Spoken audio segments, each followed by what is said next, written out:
Hey, how's it going? It's Grant with the Garden of Eater. And today I'm going to be talking about maximizing your shrimp profits. We got quite the operation here at the Garden of Eater with 500 tanks and 70 ponds. Almost all of them are dedicated to dwarf freshwater shrimp. And basically, it's what me and Shelby do for a living. We've got our three kids who help out a ton, but one of the things that I just got done doing not that long ago was the taxes and going through everything, all of our finances and whatnot. And I figured I'd help everyone else out with maximizing their profits, getting their efficiency down, getting uh, some of these breeding numbers up, the baby survival up, and everything like that. So that way you can make some side money, make some money at your local clubs or something like that. So we got a first timer. How's it going, Michael? It was nice to meet you and your family. I believe that's the same Michael we met in Atlanta. Davo, how's it going? Brett, how you doing? Larry D, how's it going? Nice to see you tonight. And then we got just one more fish. Jesse, how's it going? And yes, the beard is getting to a unmanageable point. It's about to get a little bit warmer here in Florida, and yeah, I got to get that going. I'm about halfway through my goal to where I can get rid of this beard once and for all. How's it going, Kelly? Toop Dog, Skipper. I'll be talking about Skipper and his family came to visit us this past week, so I'll be talking about that after tonight's topic. We've got Kelly. My shrimp I got from you at the Atlanta event are thriving. They are so much fun. I've got to get that tank that I put your crawfish in a good scrape so I can get some photos. But I see him walking around the other day. He had two on the backside when I was sitting on the couch. So it was a nice little surprise. How's it going? Frogs fishing more. Zach and Laura, how you guys doing? And then we got Vidert Fishing. Hey, Grant, do you recommend drip acclimating all shrimp? My KH is near zero from the tap, pH like 5.8. So I usually recommend drip acclimating for 30 minutes to an hour and never longer than 2 hours. So I've heard a lot of people like, oh, I drip acclimated them for 4 hours too. And it's like, well, when you're drip acclimating them, they probably started at a certain pH and then you brought them up to a certain pH. And then because there's nothing inside the container to buffer the pH, a lot of times you'll get another pH swing. And then you add them to their tank and then they get another pH swing from that. So you definitely don't want to drip acclimate for too long. But I don't even like float the bag at all or anything like that. You get your shrimp or fish or anything like that, you set them up in a container and you start the drip right away. They're going to acclimate not just to the parameters, but also to the temperatures just fine with just that single drip. It's not going to raise their or drop their temperatures too fast. All right. So, with maximizing your profits, making the most out of your shrimp side hustle, or if you want to make it a full time gig or something like that, it's crazy. The demand for homebred shrimp in the United States is so high. There must be issues with logistics or shipping going on right now because this week our emails have been blowing up with different pet stores from across the United States who are trying to find shrimp for their stores. Sadly, this time of the year, we're not really able to help them out that much. And I'm also holding back a fair amount of shrimp because we are setting up. Well, technically they're set up, but I want to clean them out a little bit more, add some substrate to them before I put any shrimp in there. But 20 more tubs. I'll talk more about how they're set up and running in just a little bit. But um, when it comes to maximizing a lot of my tanks that I already have running. At one point, 50 tanks, 150 tanks, it all seemed like it was at my max and I couldn't do anymore. Um, and then I started getting things figured out to where my time and all my energy that I was spending on all the shrimp, it became a lot easier and I could do a lot more with my time. But first off, time is money, and saving yourself as much time, getting your set up, your routine down, and everything like that is going to be the best thing for you. Save the most time right there, right off the bat.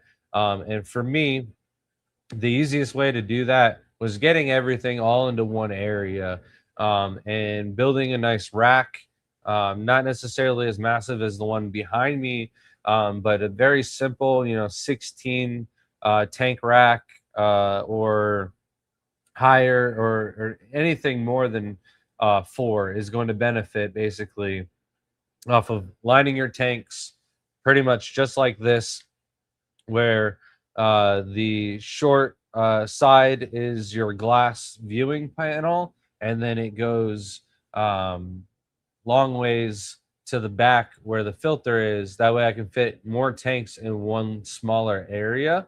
And then I'm also able to run these light beams all the way across multiple tanks. So instead of running a single light for each one of my 10-gallon tanks, and if they were turned the other way, I'd have to use a lot longer light just to put light over these 8 aquariums. I know over here doesn't get too much light. I wish I had 8-foot lights instead of 6-foot lights, but I definitely couldn't do anything like what we've got going on behind me if the tanks were turned sideways without adding on an extra light.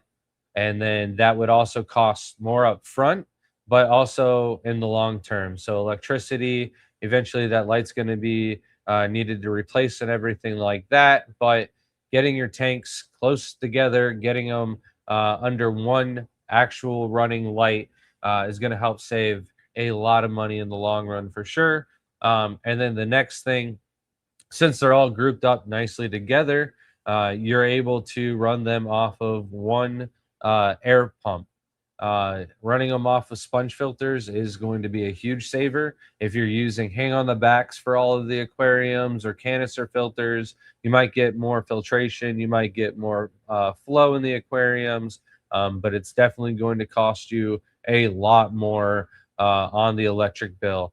And for us here, our electric bill is roughly about $400 a month. That has gone up a good amount in the last year, but I think the cost of electricity has gone up. Where when we didn't have as many aquariums, well, like technically we had like 2 or 3 always running through the house, but when there wasn't any at all, we had about or when it was at its lowest point, about $350 was our average electric bill. So it actually went down at first once we stopped using all the lights that we have for the kitchen and everything, all the lights in the house. We just started using our aquarium LED lights. We also stopped running our pool pump and everything like that, and run just a smaller 4,000 gallon per hour pump that runs our entire koi and turtles now outside. And then we have a 1/3 horsepower blower that pumps all of the Neocaridina ponds in our entire backyard. So even though it's a big area, they're still all grouped up right next to one another. And I'm able to drop an airline into each one of them, and a sponge filter to filter out all of the ponds. And then inside, another way to maximize your power and efficiency is to do a closed loop system. It's kind of hard to see behind me, but basically I've got one blower that is up high. You definitely want to put it up high so that gravity can take the weight of all of the compressed air that's running through the line before it goes into the tubes. And it puts less back pressure on the pump when it's up above the aquariums. And then also you don't have to worry about like a reverse siphon going through your pump. and ruining it by getting it water damage and stuff like that. So run your air pumps up high. We use Alita, but another brand that I'd highly recommend would be Gemco. If you're looking for a linear air pump or a blower or anything like that, definitely check out Gemco. And we hook up a closed loop system. You want to have as many middle brackets as you possibly can, but you don't really want as many turns and unneeded line in your system. Definitely as little air tubing as you possibly can, and then we just drill in a little a stainless steel adjuster valve, so that way we can run off one pump alone. We have 100 aquariums running, so definitely saves on the electric bill running 100 aquariums off of just one outlet rather than 100 plus outlets to run everything on it. Another thing we do is because that would be with lights also, so that's where that extra outlets came from. But with um, heating and cooling all of the aquariums for us, it's cheaper for us to just AC and heat the house to 70 degrees all year round. You don't need heaters in all of your aquariums, especially with Neocaridina shrimp. Uh, I wouldn't put any heaters in them, even if your basements were getting into the low 50s. Caridina, I might consider it, but they would definitely be unplugged or out of the aquariums altogether for probably 8 months out of the year at least. And us being able to AC the house, it also acts as like a dehumidifier. So I don't have to constantly run one of those all the time. We keep lids on the aquarium, so this stops evaporation and having to top off everything and whatnot. So um, it's definitely efficient running as many tanks as you can under one system, putting lids on everything like that, and you should be able to get that electric bill down. We use LED lights. We use full spectrum, cheap ones off of eBay or Amazon. I really don't care what brand. They've all been quite fine that we've tested out. I've got some of the Beamworks and Aquaneats that are lasted for coming on 10 years or over 10 years now. It's hard to remember exactly how long. How's it going, Gnarly Tree? James, Night Owl Aquatics. And we got a question here. What is the model number for the one that runs 100 aquariums? It's the Alita 100. I know that I could run more than 100 air pumps off of it, but sometimes some of them get clogged up and don't run as efficient as they should. And with that little extra power behind them, I never really have any issues on blowing up the diaphragms or anything like that. I've been using Elitas probably for a good around 10 years also. And we've had 2 or 3 of them go out, but like 2 of them were ones that I got used. And I think brand new, I've only had one of the Alita pumps go out on us over 10 years. And I haven't even tried to like repair or replace any of the components.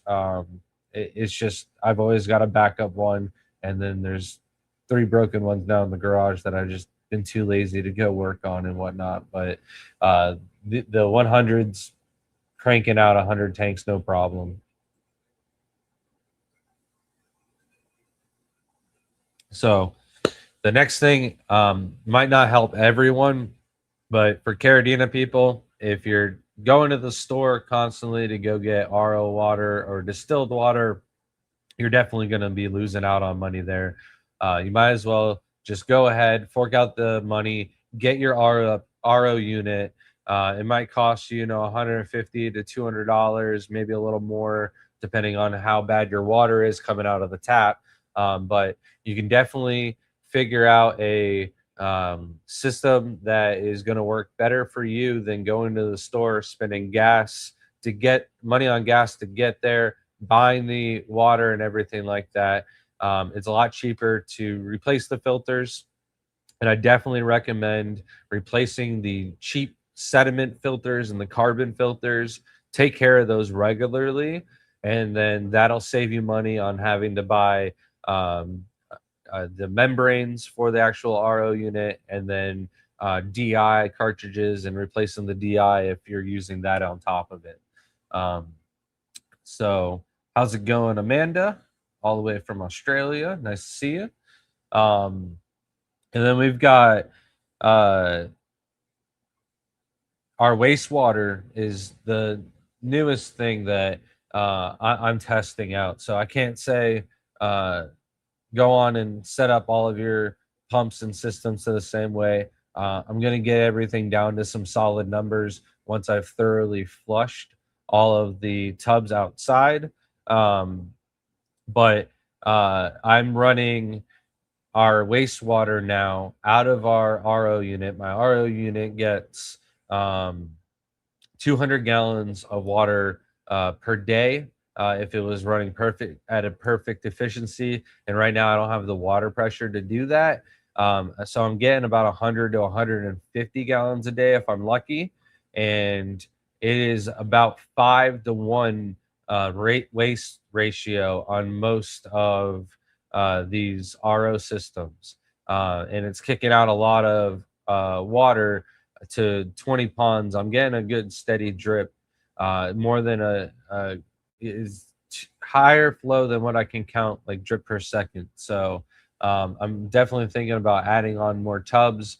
But in the past, I've just been tossing this water out onto the side of the house. I'm sure the bushes have been growing phenomenally because of it, but it's basically money out the door. When I run all of my water changes for the other shrimp tubs outside, it's tap water. It's definitely costing me, a good amount of money, not just in expenses for the tap water itself, but I'm having to go through a lot of prime or complete whatever dechlorinator. It's cool when we get them at the fish clubs and shows and stuff like that, but it still adds up, even when you're buying in bulk, which I'm gonna talk about that next. But it definitely adds up, and to be able to run 20 more tubs, that is literally going to be running on something that I was throwing away for many years now. It's definitely going to be a game changer.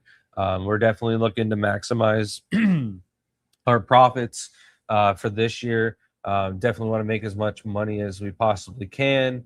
A lot of we want another kid at least.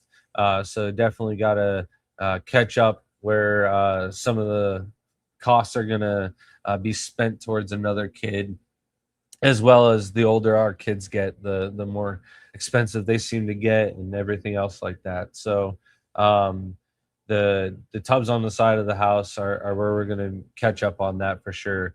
The amount of wholesale shrimp orders that we could have going out would be a lot more, especially if we can keep shrimp breeding throughout the entire year. And I think off of this wastewater, that constant flow of water is going to keep the temperatures a little bit more stable also. And if I do get murky, cloudy water, I do have a hose on that side of the house that I'm going to leave over there for water changes, and I can just drain the water all the way down, maybe adjust the flow on that pond, increase it a little bit so the water fills up. The next day, go over there, adjust it, and everything's going to have a little runoff. And on top of the runoffs, just being wasted as well, I'm going to set up like the little plant wicker self-feeding ropes, and be able to tie Anubias, tie different Java ferns and different things to that, and try and get plants to grow off of that immersed. Also, on some of them, I'm going to be doing trays of worms. I'm going to give a go at black worms. I'm going to give a go at some Dero worms over there for sure. But I'm definitely going to try and maximize as much of that as I possibly can this year. Each one of those bins are going to get a heavy amount of snails, of course, because the harder water I think will be great for those. And I'm going to try and separate them out so we get like just blues and just reds and do more rabbit snails in some of the tubs as well. So that way we get a lot going on that side of the house. Jaden went over there and helped me today, cleaned it all up. One of the things I need to invest and get for over there is some woven weed blocker material, some fabric, lay it down. That way I don't have to maintain the weeds or worry about anything on that side of the house for like another 10 years. We laid down the original weed barrier like 10 years ago. And it's just seen its days with the dogs running over the top of it and everything like that. So that's something that's going to be upgraded. I'm going to turn all the tubs, get them a little bit closer together so that way I can fit more over there on that area. And I just got to buy a couple more adjuster valves. And I think I need to get some more line, because when I guesstimated it with Jeremy, I was like, well, the run in my backyard is this long, da da da da da.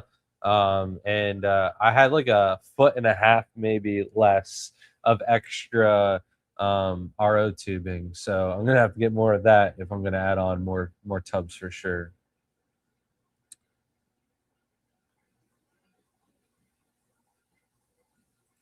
Yeah, Gemco. That's a great company. And then Alita is the other one. Alita is the one we use, but they don't have the best customer service. Like I reached out to them, sent them an email, never got an email back. Gemco, phone number, called them up. They helped me out with my own pump, like a cheap used one I got for 75 bucks. And I thought I had to upgrade, and they helped me dial that in, and I didn't even need to buy a new one. But you better believe if this RO system on the side of the house isn't going to be enough to keep the water levels in check, and I have to run filtration to that side of the house, Gemco is going to be the next pump I buy. If it's a blower pump, no matter what, I'm going to be getting it for Gemco because their customer service was exactly what you're looking for, especially as a professional and trying to maintain everything that I've got going on. I'd recommend them, even though I've never bought one of their pumps. I've seen several fish rooms with Gemcos running. Several of my friends, breeders and whatnot, use those. So I'll back them. And in the future, one day, I will have a Gemco. If we add on more tubs one way or another that need air pumps, I'll be getting a Gemco. And then Zach said that's smart with the water waste. I need to start doing that with my auto water changes for the totes outside. Yeah, you got some gnarly totes outside, so that'll definitely be cool. Would a booster valve help speed up the RO water? Maybe. I have a booster pump. I'm not sure exactly what a booster valve is, but like I also thought about like somebody making. Ooh, didn't mean to bump that. Like a turbo for an RO unit. Like, we got turbos for cars. Is there a possible way we can make turbos for RO units to try and get a little bit better pressure? I don't know if that's possible. I'm not an engineer. Do you look for any signs to help you know when you should replace your carbon and sediment filters of the RO system? So it's my carbon systems is set for so many gallons. So it's for 75,000 gallons of water. So until I've run through that much water, I don't need to replace my carbon tower. Then I've got to take it apart, empty it, put new carbon in it, and flush it. And then it's good for another 75,000 gallons. So with all the aquariums in the house, 500 of them, let's average them out at 10 gallons per tank, just to make my math easy. That's 5,000 gallons. That can go, I can do 100% water changes on the entire house 25 times before I have to replace the filters. So I have not quite done 50 water changes throughout the entire house. So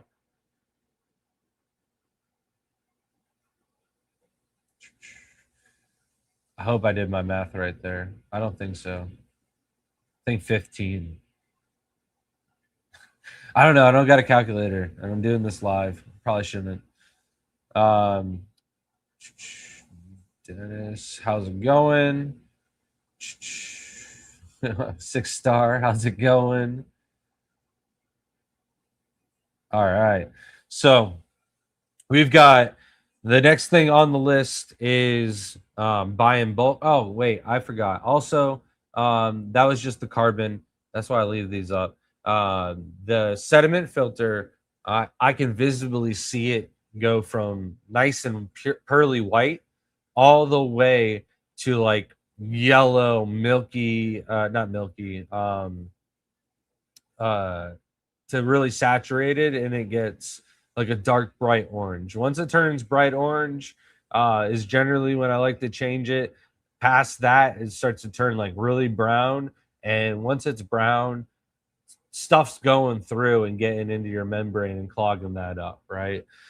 So I think for my old system, that was a 200 gallon per day unit without the booster pump, or the 150 gallon per day unit. I was changing them every 3 months, like clockwork. But there was a certain time of the year, maybe when it got warmer in the summertime, where you definitely got a lot more sediment buildup in the actual water system throughout the county, and my filters return that brown gunky color really quickly. So you definitely want to replace them a little bit sooner when that's going on. That's why I always like to test my TDS throughout the year out of my tap water, especially when I'm doing water changes outside or inside on the Neo Caridina. I'll go through with a TDS pen before I do anything, and usually my TDS sits around 170 to 180. I know if I go through and I test and it's looking like 240, 250, I'm gonna wait a week or so before I do any water changes, because to me that tells me they're doing a flush. Could be a lot of chloramine, could be a lot of chlorine, could just be a lot of something happened to one of the water pipes nearby. And a lot of times the water company ain't the best at letting you know, like when you need to boil your water and stuff like that too. So you could definitely figure out if the water is safe for you too, for drinking wise. If you're gathering tap water to drink, um, I went in my area. But besides all that, you definitely want to be buying in bulk if you're looking to maximize your profits. For us, that starts with buying bulk amount of salts. The GH salt containers that we use for inside the house is from Salty Shrimp. It's Glass Garden is the brand that makes it, but it is a GH only mineral, so that way it's good for all of our Caridina that we use in the entire house. I mix it up to 150 to 160 total dissolved solids for the entire house, and we get it in a 3,000 gram container. It comes in 110, 850, 200 gram container, but all relatively a little bit more expensive the less amount you buy per gram. So we buy the 3,000 gram container. It's a salt, and I'm not paying for water weight either. There's a lot of good brands out there that, there's a good amount of water mixed in, and you've got to use a lot more of their product than you would just buying the raw salt. Mixing it up on your own, it may take a little bit longer to mix up. I recommend doing it the night beforehand, so that way when you go and do your water changes, you are able to have that fully dissolved. You might have to add a little bit of RO water or just a pinch of salt to get your levels really dialed in. But it's fairly easy, and buying that bulk container is definitely going to save you a lot of time and money. The more tanks you have, obviously, the more sense that makes. But if you're in it for the long run, somebody asked me about the salts expiring and stuff like that. I would never be worried about my salts expiring, even if there was like moisture content built up in it. I've still used it and didn't have any issues at all. So After salts would be like dechlorinator if you're using Neocaridina. I know Prime from Seachem comes in a 2-gallon jug.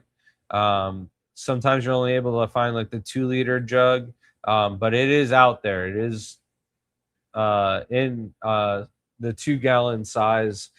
So that would be the best bang for your buck if you're a true Prime fan. But the Safe is a powdered form, and that is even more concentrated and cheaper to use. I've got to do some tests, but I recently found out that dechlorinator instantly burns up when you use it. So I've been dosing it in my ponds and then like slowly filling them up throughout the day. So there's some residual dechlorinator that stays behind and works and takes out some of the dechlorinator, the chlorine, but um I might have been doing things wrong and I might have to come up with like a drip system. Uh so yeah. I'm not sure if you can turn it into Safe or turn it into Prime and then use it. Like, how long is it going to last before it dissolves? This is something I'm going to have to sit down and talk with some of these reps at Aquashella and figure this out a little bit better because what's the best way to do it if you're filling it up? Maybe I need to invest in some large storage containers and go ahead and fill them up and let them sit for a day with the dechlorinator and only put the dechlorinator in once the tank's all the way filled up, and then the next day use them for my water changes. Maybe my baby survival rate will go up, but having that carbon block I think might be the best way to do it, and just run all of my water through a carbon block and not even have to worry about a dechlorinator. But if you're using dechlorinator, definitely buy it in bulk. If you're a fan of the liquid dechlorinators, what I would definitely recommend is going through and checking out Fritz Complete. They've got a 5-gallon container of dechlorinator. So that's definitely something that I'm going to get my hands on here in the future and see how long that lasts me on that side of the house. Skipper says he likes API. I'm also a fan of API, but I'm not aware of like the big bulk containers for API. So maybe I'll have to figure that out. Thank you, Volpez, with the $5. How many shrimp would it take to beat Callisto? Oh man, yeah. It would take a lot. Yeah, definitely a lot. Probably 3,000 Neocaridina shrimp, and Callisto would have to be underwater. So, then we got Duckweed. How's it going? TGOE is legit. I just subscribed to the channel. Oh, appreciate that. Thank you very much. Welcome, welcome. But yeah, buying bulk salts or bulk dechlorinator, however you make your water, however you prep your water, buying the larger containers is definitely going to help you out. But maybe you didn't know that there was a 2-gallon container of Prime or a 5-gallon container of Complete. So hopefully that helped out some of you. And then foods, obviously buying in bulk. I get the Shrimp Envy foods. They have several different sizes. If you just get their man, the variety pack, then that's made for just a couple of tanks. If you've got a rack and you're looking to feed decent and throughout the year, they've got 90 gram and 200 gram packs of their complete foods and all their varieties. So if you're looking for something and to mix up your varieties, go check them out. You could also, use other foods of different types. You'll definitely be able to get through and use just about anything that isn't copper enriched or anything like that. So no copper in it, and it's pretty much good to use.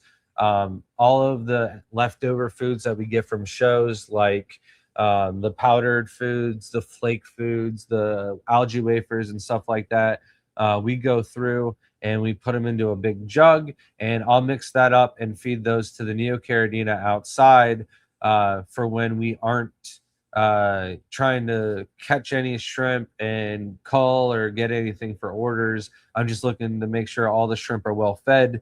Then that way, it's really cheap because it was free, right? And I just mixed it all up. So hold on one second. Ah, sorry, I had to blow my nose.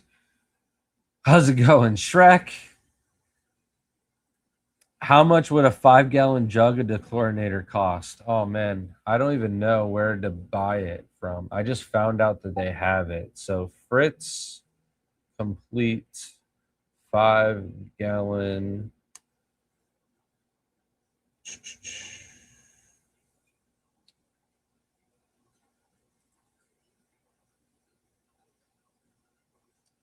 No, that's salt.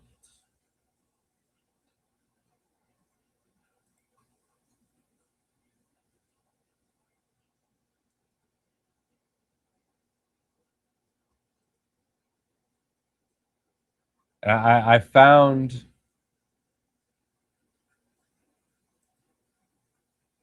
a picture of it, so I know it exists, but when I click on it for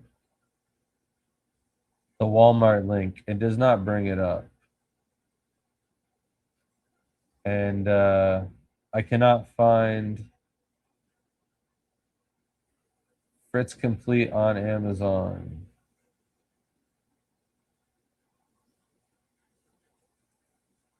Let's see. Oh, no, that's not what I want either. Nothing comes up with a price. That's my only problem.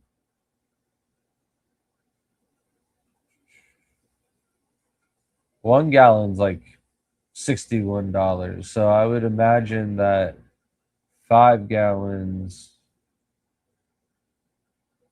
What's going on with my Google? Did it like update or something too? Because where's the for sale tab?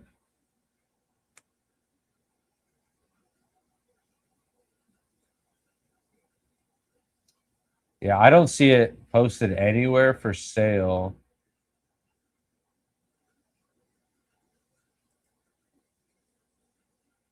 Sadly. Fritz. No, that's their black bucket that comes with a bunch of other stuff.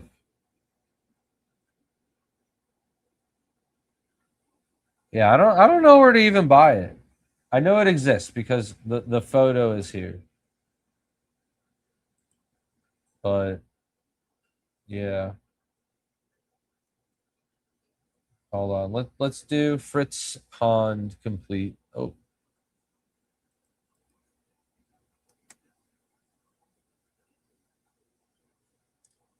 that doesn't even come up either.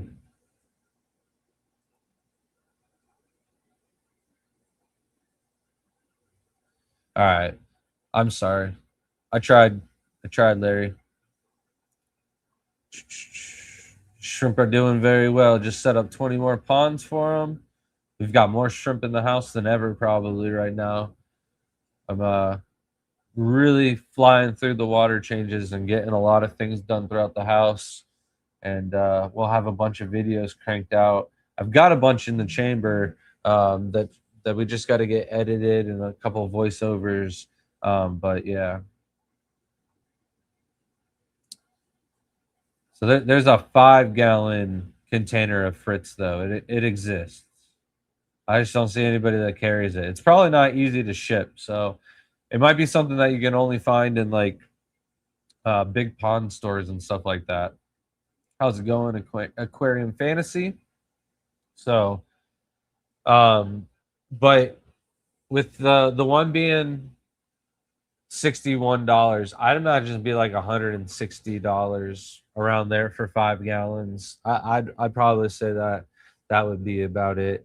I think I get 2 gallons of Prime for about $80 through our Florida co-op. It's not affiliated with the aquarium co-op, but it's a like a Florida fish farmers co-op that we're all able to go to get a good deal on different um, fish farming products without having to buy like an entire pallet. So, would you rather have a big tank for a large group of shrimp or multiple tanks to prevent incest?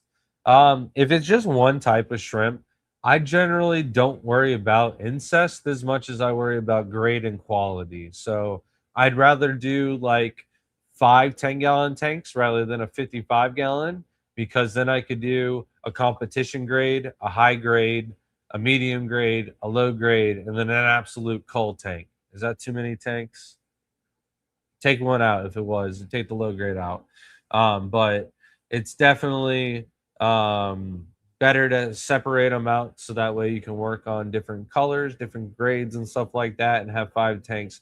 But I mean, I've said this before. I'm crossing my shrimp and not adding any blood in them in certain lines until I get two-headed shrimp.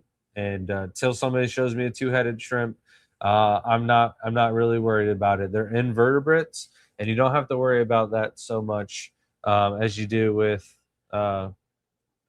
stuff that has a spine. So, the other thing you can also do is buy your tanks in bulk.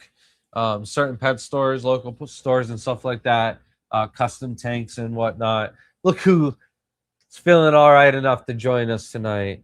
Welcome to the stream, Shelby. How you doing? I've been here a little bit sooner, but my mother called me to let me know she's in the hospital. Everything Broke her up? shoulder. She fell down. Even without the second story, she Off still fell the down. Scooter got stuck on something. Oh Broke her no! whole shoulder. You know, at first I was thinking like scooter, like moped. Like, why was she on one of those in the first place? Like, But let's then I was go, like, let's have fun. oh yeah, like when she goes out to the store, she's got that. Oh, your poor mom. I was talking about tanks. For us, I wait for them to go on sale and then I buy them in bulk. The sale's not so good these days. It used to be $1 per gallon. Now Petco doesn't even carry the right aquarium, so you definitely got to go ahead and wait for Pet Supplies Plus, who is still carrying the tanks and still does their kind of 50% off sale. So when they do that, just sadly, they don't carry nearly as many aquariums in the stores as Petco does, at least for our area. We have 2 Pet Supplies Plus that we go to, and there's only ever like 2 of each size aquarium. Where when we go to Petco's, we've gone from every Petco from here to Orlando to St. Pete, and each one of them will carry around 6 to 20 10-gallon aquariums at any given point. I haven't used the new Imaginarium aquariums. Maybe in the future, if we have to set up a new rack, I'll give them a go and compare them and do like a side by side or something like that to see how they are. But I don't got any plans to do that anytime soon or at this house, You don't anyways. think that there's the same exact aquariums, just rebranded? No, because people are complaining about size difference and stuff like that. The rims, Thickness maybe. of glass, and yeah, but they're. I don't know if they'll fit on my rack. Because that's what most companies do. Is that like when costs become an issue, they rebrand them to something else, so you can't Ophion price tanks match are made them. here in the United States. The Imaginarium ones are made overseas. Did you answer this question about would you rather have a big Yes. tank? Okay. And then Skipper, hi. So sorry to hear that. Thank you, Skipper. And thank you so much. It was such a pleasure to hang out with Skipper. I don't know if you got to talk about No, that yet. I'm saving that because there's quite a bit that I was going to talk about when Skipper came by. So I'm saving that for afterwards. Okay. I miss you guys already. I wish you guys were closer. And we'll talk about that in a little bit then. Would it be cheaper to make your own aquariums? At this point, I feel like it would. But you'd have to. Time is money, and unless you got the glass for free and you've got all the time in the world, it might be easier and whatnot. Somebody has the right setup to be able to do it, but for me, it rather than make 100 aquariums, I'd rather go buy them because they're still less than $2 a gallon, and that time and everything like that. I don't know if you I can feel get like that that would back. only incorporate for larger tanks, maybe. Yeah, Like larger. 100s and larger. Shelby's right. Large tanks for sure. Make them yourself. You can make them out of plywood and stuff like that. Really save money. They're really strong. Joey, the king of DIY, has a bunch of videos on doing that. But it's like the small, tedious tanks. There's a reason why 5 gallons are more money than 10 gallons, and like 2.5 gallons might be like almost the same price. It's because you have to make the same amount of cuts and everything like that. So The 186 Element 9 said, I don't make it often. Just want to thank you for customer service during my shipping issue. oh well, no problem. I always say customer service comes second after the health of the animals. So that is always our first priority. But yeah, we don't have anything else going on. So if we can't take care of our customers, what are we doing? Not taking care of this beard, that's for sure. You're funny. I should have probably like Just did a hack with Uber Eats. They have been giving me coupons for 60% 2 orders for a max of $20. I stacked it with 50% coupon PetSmart is having for their cheaper tanks. That's crazy. Yeah, that doesn't make any sense in my mind right now, but I'm sure. That's awesome, though. I mean, that's probably a lot of money saving. I don't like the look of new Petco tanks, way heavier. We're going to have to compare them. So somebody said that they bowed more, and then somebody said that they bowed less. And then I think I've seen that in different locations have different thickness of glass. So that's disgusting.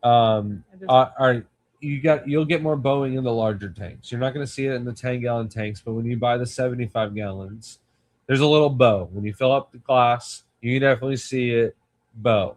And yeah, how we doing, Vibes? How you doing? Why am I repeating what you just said? Hi, Vibes. Thank you so much for the $4.99 super chat. Said, okay, I'll come out of lurking to say hi since Shelby showed up. Thank you. Is it Grant, Blanket, Shelby? Oh, Blanket, hello. Okay. Grant gets your cream cheese stuffed shrimp. Grant would actually gag at that. I think that if you saw those and you just looked at them, you'd be like, ugh. That sounds disgusting. It does. I don't think I could. I might be able to eat them. Shrimp. I like cream cheese, but I don't like shrimp. My cheeses, Sriracha, like though? what you do with the cottage cheese, I could never do that. That sounds so. I love cottage cheese. I can't. I'll partake in some cottage cheese next time I see you. I mean, but maybe I'll give it a try, but I'm almost positive. Last time I got cottage cheese, you looked at me and you go, ugh. I know, but I honestly have never put any in my mouth to give it a try. You know, I'm just laughing because this is the same guy who goes and tells our children, if you don't try it, you're never going to know if you like it. I just imagine it's going to be close to sour cream. No. Chunky. Ew, not even close. Curdly. No. And I can't do cold cheese. Yeah, I don't think you're going to like it because of the fact that you don't like cold cheese. So it's a cold dish. Yeah. It's creamy. It's almost like eating a cream. So like a bagel cream cheese, I don't know how to explain it. It's not curdly. It doesn't, if you have that in your mind, you might think that, but it's not. It's more creamy. And like if you eat it with peaches, it's like a really nice dish. It's super sweet, like a dessert. I think you would like it like that, but scares me. Vibes does some weird stuff. That's right. I got to send the Straw Hat a real one. Were you guys talking about One Piece? No, you're just talking about my beard for the Amish look. Give me an an authentic one. That would actually be great. PetSmart does have Imaginarium on 50% off. Their silicone looks cleaner. I'm gonna have to look at them. I haven't we have maxed out, so we're not looking at tanks and knocking on wood. Hopefully, we don't have to replace any of these. These have been really good, and for me, the abuse I've put into these tanks. Let me explain the amount of abuse that these have. Not only have I constantly knocked into them, our dogs knocked into them. Besides the one tank. Besides the one, obviously. We could all blame Alex Williamson for that. 100-something pound dog and a chair. I mean, that's if it could have withstand that, that would have been incredible. We're not asking for that much, but also I use a metal scraper and I go up and down and I hit the silicone all the time. And I mean, you can find it usually chunks of it in the tank sometimes. And Grant's like, can you chill? I'm much better on it now. I actually do leave it alone because I didn't think about it for the longest time. I'm happy with that much algae on the side of the silicone. I would say just be careful because I don't think about it when I'm doing it. I'm just trying to get it as clean as possible. And I have just nicked it. And I mean, I've shaved it almost down to where there's it's like a thread. Now, sometimes I wish that we could drain that tank and re-silicone it because there's a few in the house that I've definitely done that before I realized it was going on. When you're cleaning 100+ tanks, it gets a little you don't care. And some of these tanks came from Steven. Some of them came from real old. Definitely other 10+ years old. Not a lot of them are used though. The majority of our tanks were bought new. And you get more life out of them when you buy them new. See, it's not bad in moderation with peaches. Correct. That's what I don't eat it that often, but if I do, it's I might like strawberry preserves kind of on it more. Oh no, you want it? That sounds awful. You have to have the right no. Peaches is the right way to go. I don't think I like it with anything other. I thought I seen peaches. Vibes use strawberry jam. You might like pears. You're a big pear person, so you might like pears. It's the same consistency, but you need the syrup. I think that's worse than peaches. Not if you like it. Do you know if there's a certain type of glass you need to use it if you build one yourself? So tempered? Is that what it's called? I know you can't drill tempered tanks. I don't know if you can cut tempered glass either. Yeah, we're not knowledgeable enough for that. I don't know if tempered is poured into a form and it's always that size. Let's see. Who else knows or what? But people who make their own aquariums, because that would be the best bet. What I can tell you though is if you put on polarized glasses, you'll see the waves in tempered glass. Where normal glass that's not tempered, you'll see right through it. So. Don't drill tempered glass. Look it up before you cut it. But the thickness of the glass is what matters for the size of the aquarium. Types of glass, the more iron that's in it, the stronger it is going to be, but the greener it's going to have it. If you look through the sides of the tanks, how it looks green, that's all the iron in your aquarium.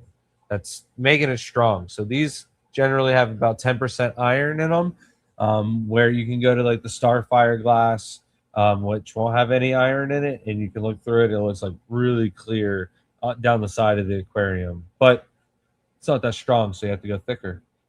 Why would you put that light on and then just angle it? I did not do that. The children did that. Okay. We're so dark, and we have a ring light that's all the way in the middle of nowhere. That's a little bit better. Thank you. A lot of people blend cottage cheese so it isn't chunky. That makes sense. Got some whole milk cottage cheese in the fridge right now. It's creamy and cheesy and great with eggs. That sounds, I can't do that. But it's just mainly because I don't really like eggs that much. Welcome in, Fathom. How are you doing? Where were you? I spoke in your town. Thought we were going to hang out. Capped on us. I didn't know. I was a little disappointed after I heard that. you know, you probably have like a normal life where you have to work or something. No excuses. I like it chunky. I prefer blue cheese. All right. Yeah. See, I don't. That one, get out. I'm just kidding. I don't think I'm just kidding. I can't. I can't. I push could do past blue that. cheese at all. I'm considering the cottage cheese, but I am. I do like to once in a while try blue cheese because you know how your taste buds change. That's the one I wish that I could like because so many people like it on their salads and stuff. But then I'm like, I just can't do it. So don't mess with tempered glass; it'll shatter even if you try to cut it. and then Fathom said you can't drill it, manufacture, drill the glass, and then temper it. So that makes sense. It's like a coating. Thank you, Skipper. This is saving my day. It honestly is. She ate both of the oranges today. Yeah. So those oranges are the first thing I had this morning, and this is the Gatorades are keeping me going through the day and giving me some energy to be up. I don't know what's wrong. Apple butter is great. What? This is so strange. I mean, we've had apple butter for bread and But stuff. in cottage cheese, like Oh, do you put it on something? No, that's an option at Cracker Barrel, I believe. I'm so confused. Like We've I been with only somebody grew up that with got that cottage cheese and at peaches. Cracker Barrel. Like maybe Eddie did that. Probably. Eddie's I don't a weirdo.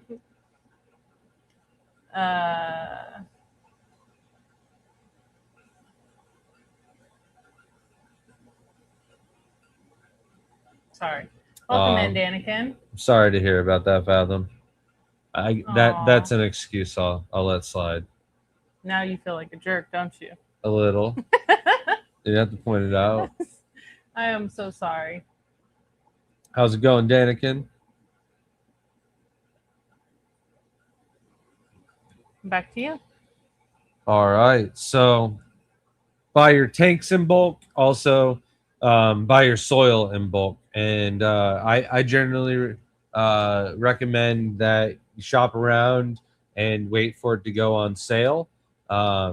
Tim, Crypt Keeper, is generally really good at checking Amazon prices of Brightwell Escuro, and will let me know when it goes and drops in price. But sometimes the price of them are just ridiculous per bag, like 110 or more. But a couple of times a year, the price drops down to about $78 per bag. And that's when we'll buy our Brightwell soil. It's a 24 or 23 pound bag. So you get a lot of bang for your buck. It's also a great brand. And it's what we like to do when we're setting up a bunch of aquariums. I'll use Fluval and other things like that if you're able to get a really, really good deal. Like us, we were able to get it for the low price of free, and nothing's better than that. So if you're at an aquarium show and you've got a bag of Fluval you don't want to take home, I'm your guy right here. Give me it. There was literally a running joke for a long time that was what was it? You're gonna use that? Are you gonna take that home? You're gonna take that? No, you can use that. Nah. And it would be a lot of people because they were you paid in different contests, and people just don't have the room or don't have another tank to set up, so they don't need it. So yeah, it was I lost my train of thought. Fathom said, I was looking forward to getting ice cream with y'all. I know a spot 30 minutes from the club location. Well, we'll have to come back up, and we loved it there and enjoyed hanging out with Zach and Laura a lot. So we definitely want to come up for the auctions.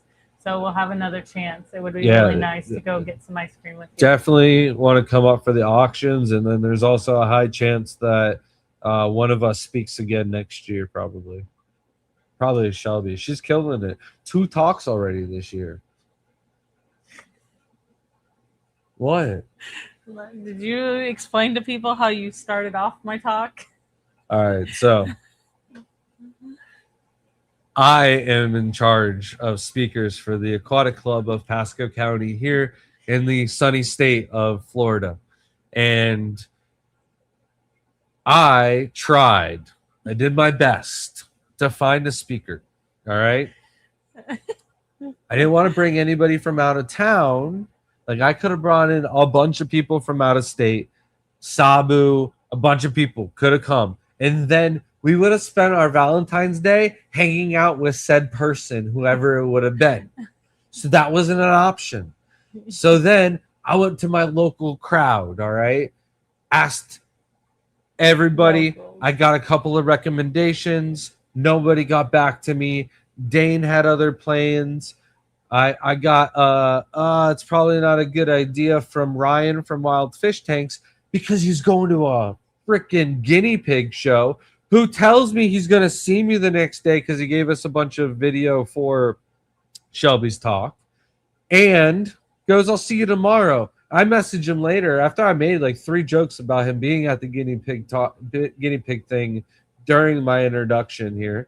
And he never even showed. He was supposed to come afterwards. I was like, that guinea pig show must have been so lit for you to miss the Pasco meeting altogether. And he just responded, I don't think there's ever been a lit guppy or guinea pig show. And I was like, till that one? Is that what you're trying to say, bro? Like, was it that good? Like, I don't know.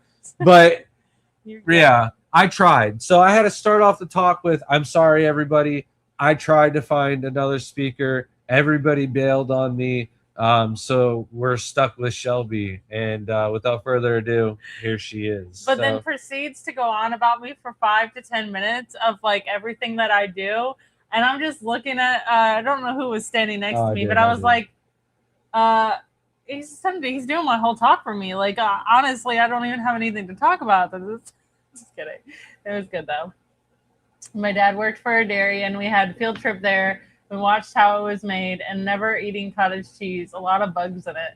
Well, if I think about that, then I wouldn't like peanut butter, and I love peanut butter. So it's the same. Yeah, but I think concept. the bugs are forming in it rather than peanut butter just like, one fell in the mix, mate. Just extra protein. Correct me if I'm wrong, Kenny. Extra protein. Johnny Best, thank you so much for the $5 super sticker. Super. That's his sweet. Oh man, Vibes donated, and I didn't show him the Vibes donation. I don't have a Johnny Best mug. Yeah. Johnny, you need a mug, or I just need a mug that says you're the best, and then have it ready for when you come on. Thank you so much, Johnny. Really appreciate the support. Hope you're doing well. To get a mug that just has all our members on it. I gotta think about how I can do that. That'd be cool. How are you doing, though? What were you thinking for ice cream? They don't like Grant likes Jenny's. Grant loves Jenny's. It's like the best ice cream. Hold on. I hate it. Do not say I like. You definitely don't love hype Jenny's. It up like that. Hold on. Every time. Jenny's is a hit or a miss. And I know I've said this before, and I will stick to it. Mm-hmm. They have a rotating flavor thing that goes on. If they don't have a good line of flavors, I'd rather go other places.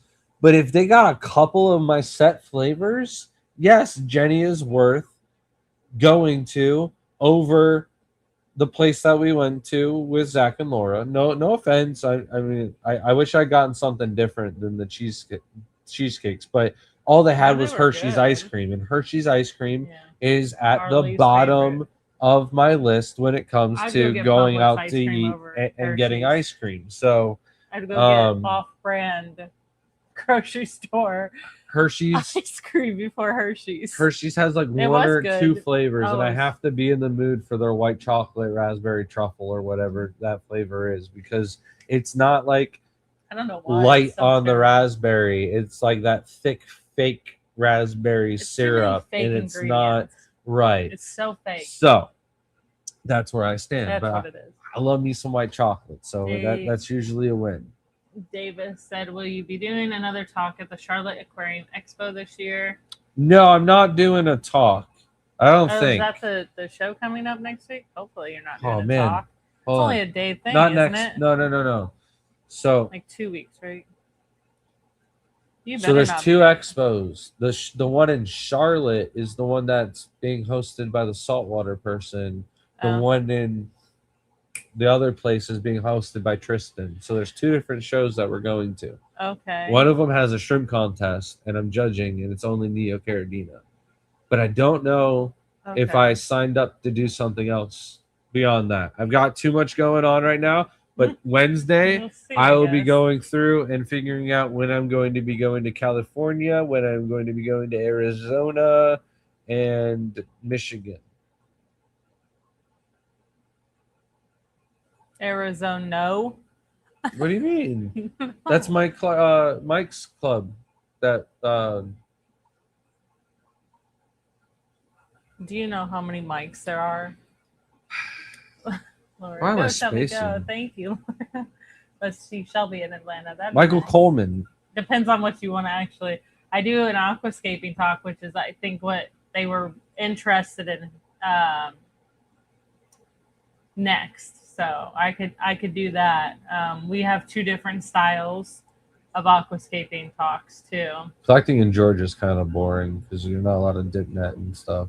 Yeah, So- that's sad. Yeah, that would not be one I would do for Look your at me, club. people. I'm dip netting. You can't You do can't this. do Is that the place that I know that somewhere doesn't? Yeah, you can't Speaking catch of- the shiners there, but you can go to Alabama and catch them there. Speaking, how did the Valentine's Day talk go that he made you do?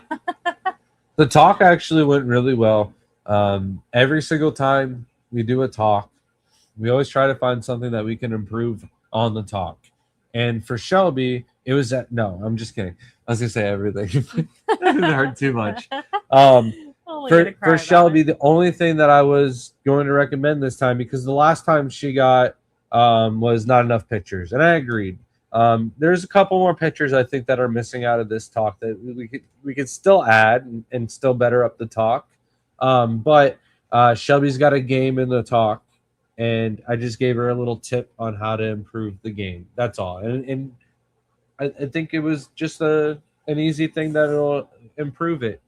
Do you agree that Yeah. So it was a phenomenal talk. I'm being quite honest, a lot more people showed up than I thought, not because of the Yeah. speaker, because of the day, because it was Valentine's Day, a holiday. And the speaker. I mean, you gotta want to go too. You don't want to just not go. So And a lot of Very the people, shocked. though, that I wanted to come speak are also people who are at our regular meetings and they weren't going to be able to be there. And I'm like, this isn't a good trend. If all of our regulars are going to be there, who's going to show up to this thing? We had a couple of new folks Like turn 4 or out and 5 everything new like people. that. And then I would have liked more because I would have liked to talk more about Aquashella. If you're in the Florida area, you want to volunteer and help out with the shrimp contest or the guppy contest or one of the clubs from Florida. We've got a little volunteer sheet going around. Email me at thegardenofeater@gmail.com. Send me a message on Facebook, and I'll get you set up on how you can volunteer. 4 hours of volunteering, and we'll get you into Aquashella for free and a little staff T-shirt too. So looking forward to anybody that can give us a hand and is also following along as well. It makes it better. And Johnny Best, thank you so much for gifting a Garden of Eater membership. If you did get gifted that Garden of Eater membership, make sure to email us at thegardenofeater@gmail.com to get your member-only sticker and your discount to our website, tgoeshrimp.com. Oh, I really appreciate that, man. Thank you so much. Shelby, you're killing that now. Like before, I felt like I had to do it every time, and now you just take over and you knock it out of the park. Southwest Florida question. Carradina tank being seasoned, no shrimp if used hard water to season tank with guppies, etc. Till tank ready for shrimp. Question. Brightwell will still drop pH, correct? This is one of those things where So we're talking about I've actually got a topic that I want to do for maybe next week's live stream is on water chemistry, because you need to think of your aqua soil as a vinegar, and adding any carbonate hardness, which would be your regular seasoned water for guppies, is going to interact with that vinegar in a baking soda kind of matter. And if you've done that experiment with the volcano, there's only so much baking soda you can add to that vinegar before the vinegar is going to go inert, and you're just adding baking soda on top of just normal um, pH. And what can actually happen is that calcium can harden around your substrate and prevent it from working. So, in just a month of time with you using regular tap water, you can absolutely ruin your pH of your aqua soil and everything like that. So avoid using any carbonate hardness at all with your aqua soils. You want to use GH only minerals. You don't even want to use straight RO water because you're not even cycling the tank appropriately because you add minerals. That same bacteria that survived in that low mineral water might not survive in a high enriched mineral environment now. So you're going to shock them. You're going to kill off some of them.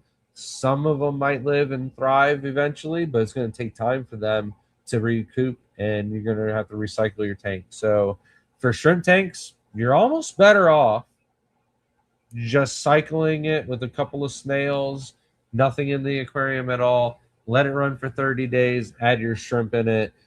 Make sure the ammonia is 0, and you should be good to go. You're growing out the biofilm in the tank more than anything. So, yeah, that's my 2 cents on starting off your aquariums with anything other than GH only minerals for aqua soil tanks. Yeah, because it does. Did you explain that it breaks it down faster if It- you it do break- do harder Well, water? it can break it down faster, Mhm. and it can also harden it and solidify it to stop it from breaking or dissolving into the water and making the low pH water that you need for Carrageenan. I don't know if you're still here, 6-star, but thanks for commenting. He was in here earlier too. Yeah, that's great.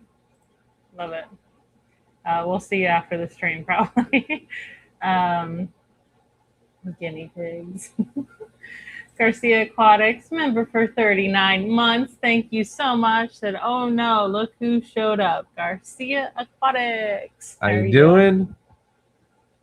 39 months, 3 years and counting. We got some catching up to do on the members giveaways that we got, but we will have a lot of that in the works here very shortly.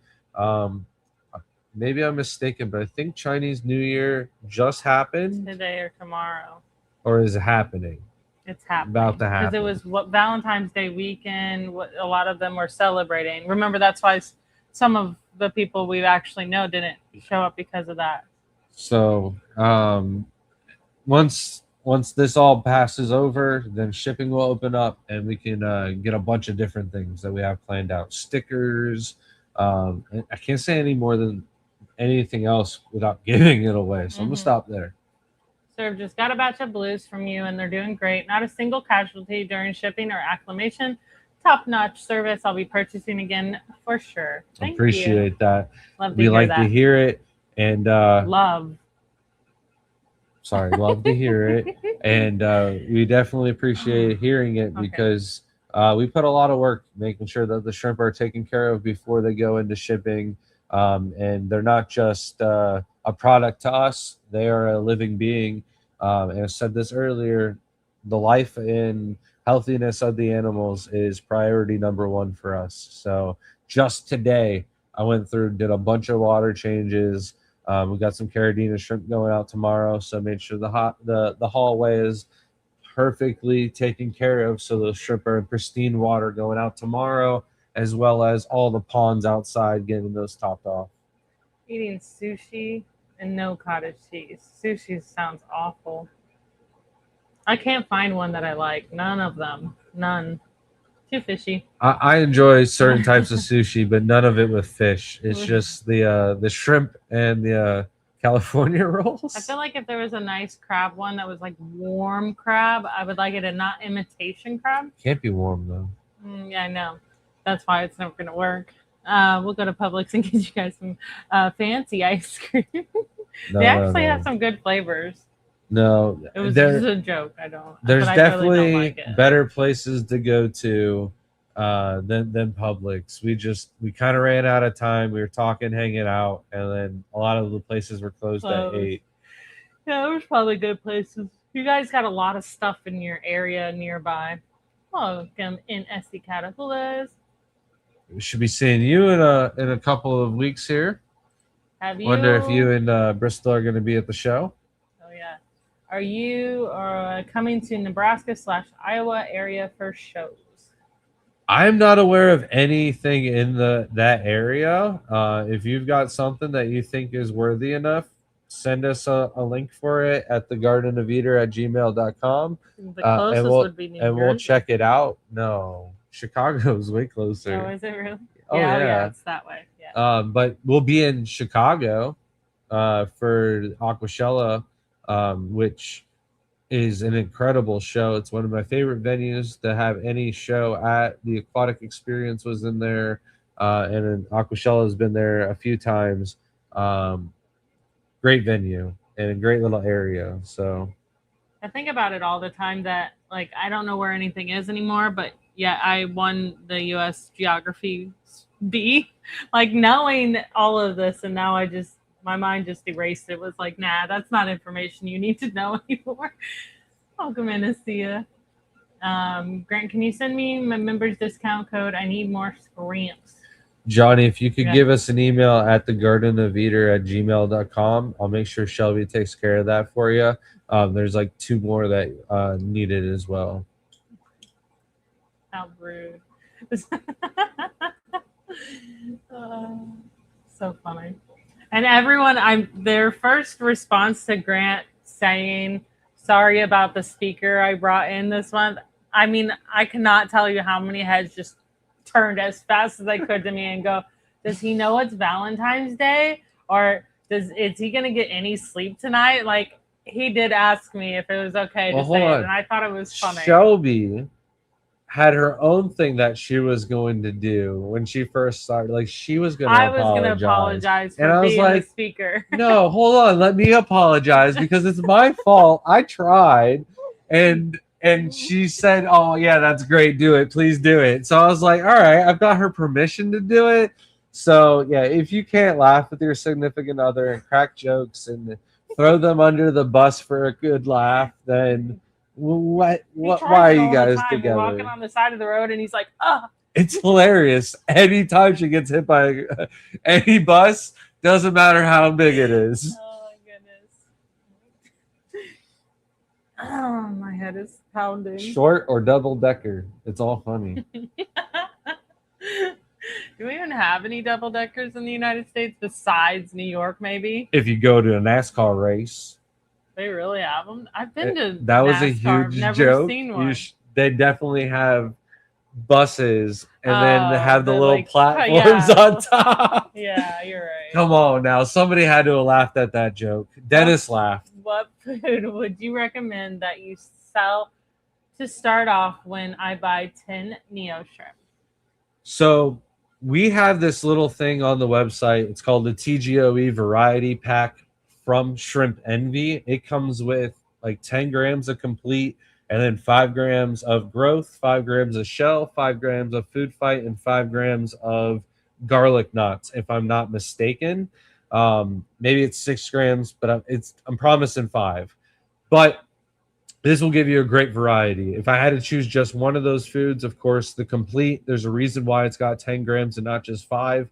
It is an all-around perfect food to go ahead and get you started. But I recommend a good variety, and for about the same amount of money, might be a couple bucks more, you end up getting a good variety pack and don't have to buy multiple types of foods to get your rotation going. We feed every other day and make sure your shrimp get enough food that they eat it all within an hour or 2. If there's anything left over after 2 hours, then you've overfed. If they ate it all in 10 minutes, then you underfed. Cycle with fish food? I've never done that. We've cycled with Bacter AE. Well, no, we've cycled with Bacter AE to create biofilm. But if you're feeding your bacteria fish food. It's you can actually just feed plants fish food if you wanted to. It's not the healthiest source of nutrition for your bacteria. It's going to take longer because it's got to take time to break down.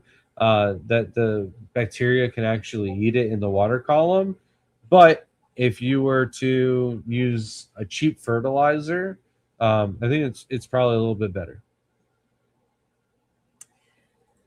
Thank you so much. Sorry. I'm sorry.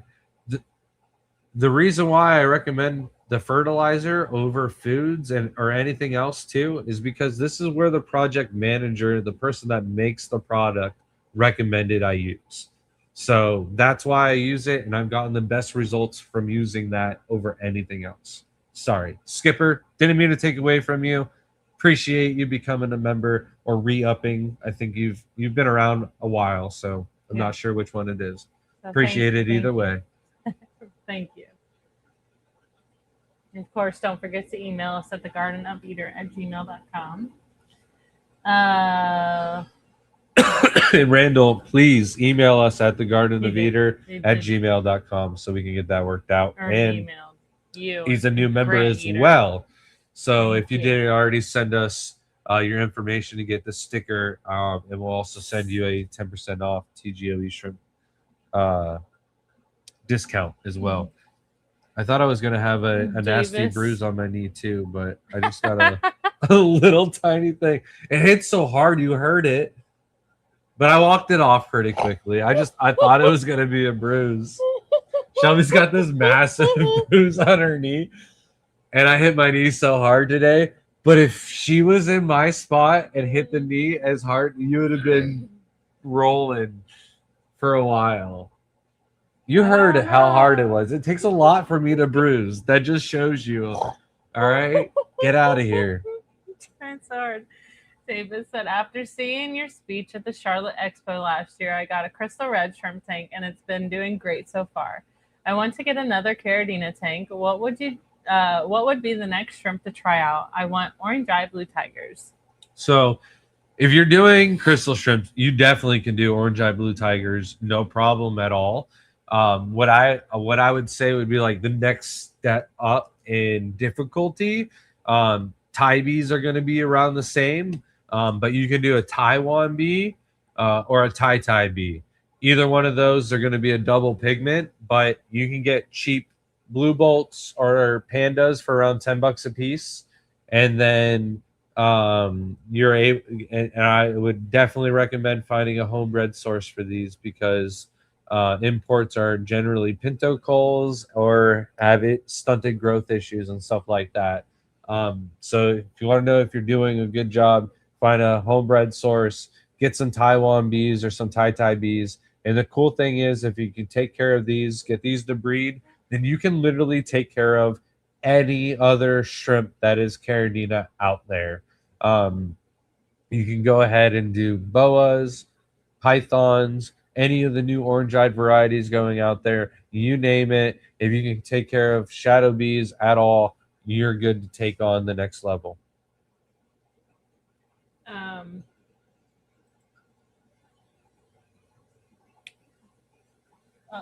Membership lapse. Yeah, it happens. No need to apologize there. Yep, and there's the membership. Thank you so much, Randall. That's so funny to know a Randall. That's one of the middle names I was wanting for a boy. I love that name, and it was funny because we were thinking. I didn't even think for the longest time. Monster Inc. has Randall as the little lizard. I love it. So thank you. Sorry, I got to get back on topic. Adam said, I'm not sure if I'm going to make it to Florida Aqua Show. I have jury duty like the week before, and I don't know how long it'll last. Hopefully, they'll just let me out. Yeah, hopefully that goes smooth and easy. I've been lucky to miss all of my jury duties, thankfully. I got out of mine. Tell them everyone's guilty, and they'll not pick you. Guilty what is what you should just say when the person asks you a question. Believe in guilty by association. They're associated, therefore they are guilty. This is, don't worry, everyone forgets where Nebraska is. I think it's because we're in the middle. Yeah, they just kind of just like blur out when they're cold. Anywhere cold, I'm just like, that's a state. I'm just kidding. Are you going to the Clash this year? Unfortunately, Aquashella is the same weekend, and we already have prior arrangements with Aquashella. We are unable to make that work. We will have a booth at the Keystone Clash, but Tim will be running it for us. So if there's something that you wanted us to bring or something like that, we can still make that happen. We will not be there in person, though, sadly. But Jersey Aquashella is only 2 weeks before that, and we will be there. So hopefully a lot of our friends that we only get to see up in that area that go to Keystone Clash will make it out to Jersey Aquashella, and we can hang out with them there. Welcome in, Razorback. Hope you're doing well. There's a bus in Chicago that's a giant barrel, like a wine barrel. Not sure what's the deal with it, but I've seen it many times. That's crazy. Yeah, got your email. It's in your email, by the way, for the volunteer hours. And then thank you. Both of you are awesome. Oh, thank you. I appreciate that. Hope you're doing good. What about brown sugar for feeding bacteria? All right. So I've heard a bunch of different things now about sugar, and I have not experimented with it at all. Somebody else recommended it for plant growth, and I can't remember what I heard back in the day, and I'm kind of contradicting a lot of it now because we've been feeding a lot of fruits that we're told not to feed, and I don't know if they meant like don't feed them consistently or what. So if you notice on a lot of our shrimp chef series videos, it's a lot of different types of shrimp, and a lot of that has to do with I don't want to overfeed the same type of tank, too much sugar or something like that. So I'm going through and doing different tanks and whatnot. But I remember back in the day, there was something about sugars and saps that you wanted to avoid when feeding shrimp. And I don't know if I've ever heard it with bacterias or anything like that, but I do think that somebody was feeding like their lavender bacteria, sugar, and yeast or something like that. I can't remember. But Larry D with the $50. Man, what a legend. Thank you so much, Larry. Good night. Sorry. Hope you have a good night. You have so slow. Really been such great support. Really appreciate you so much. And of course, when Skipper was here, I did show off your wall, and he goes, "Oh, I've seen that before." And I was like, "Well, you haven't seen it with Layla's photo and a Hot Wheel on it, have you?" So yeah. I'm glad you guys are glad you like it, and thank you so much, Larry. I really appreciate that. You're the best. I gotta make those videos again. I was trying to look to see if I still had one uploaded, like the thank you videos. And you know, it's so funny. You got these like intense like laughters, and I wanted to do it the other day when you were talking because it just says applause intense and drum roll, and so we can use that when there's someone announcing and when it's quiet. No, we got to use that when we draw winners. Yeah, that's what I'm saying. What did that not come out of my mouth? I don't know what you said, honestly. I don't know what happened. Stephen P. And to get a little bit more clear, if you do Google, it does say brown sugar is a potent carbon source, rapidly fuel bacteria in aquariums. The part that I'm a little concerned is rapidly fuel. That means it's very potent, very strong. So like and it says highly risky due to potential oxygen depletion. And that scares me when something's like that. So it might be a faster Definitely way to don't do it with a shrimp in your tank. Yeah. And here's the thing that I have. I think they were talking about when they're cycling anyways. Here's the thing that I have about like the 30-day cycle. Shrimp are so low nutrient that they're not the bio load is so low that I think you're overthinking it if you're starting to add sugar to it. Like we're just trying to grow out the biofilm, which sugar might be a good part of the ingredient in my factor E. I don't know, but if you're dosing it and you get a huge um colony boom of bacteria going, the only thing I worry about is if you're not constantly supplying that sugar, that you could have a big die off and then a crash because of it. So it's not something that I would feel comfortable with doing. I much rather naturally build up my bacteria levels. So that way, once the shrimp are added, they might grow a little bit more than what they were before the shrimp are there. But it's ever going to like really fluctuate and cause an issue. So weird. But there's so maybe much a on side that. by side I could do that thing in the future. You could probably do like a 3-hour talk of just it, because it even talks about how that if you overfeed too much, it can cause cyanobacteria. But if you treat for cyanobacteria and you're starting to take over and you put some sugar in it, it brings all the nutrients back without, and then won't let cyanobacteria come. So that's like crazy to think about. What did you think? Like, and I mean, it says 1 teaspoon to 100 gallons. 100. That's very, very small. So it'd be like a pinch would probably treat like a 10-gallon. Less than a pinch. Imagine what happened to the 'Cause 1 tank when I teaspoon. put Sprite in it accidentally. What are you talking about? Well, there was a mug on the counter, and I thought it was just somebody's leftover water. This was weeks ago, maybe months ago. Yeah, and this is I not was something like, you shared oh, with me at all. yeah, I'm just thinking This is about how how much sugar was in that much Sprite that I poured in the tank. And the only But reason it's why I not knew it was brown Sprite, sugar. because like when it poured in, You're so you could loud. see the discoloration of like the chemical is like the film from it. So What is wrong with you? Was it my tank? Is that why you didn't tell me? of course. Oh my god. I always top off that tank. This is how, by the way, this is how I find out most things that ever happen that he doesn't want to actually tell me. He just tells me on the live stream. So then I'm here to ponder what happened, when did this happen, and why am I now finding this out? And he's just going to ignore it. Oh, Randall said it's my dad's name too. Yeah, it's my uncle's too. And he keeps having children that are girls. Welcome in, Raz Aquatics. That's what it says, right? Yep. Yeah, okay. What's the best way to get started selling your shrimp online?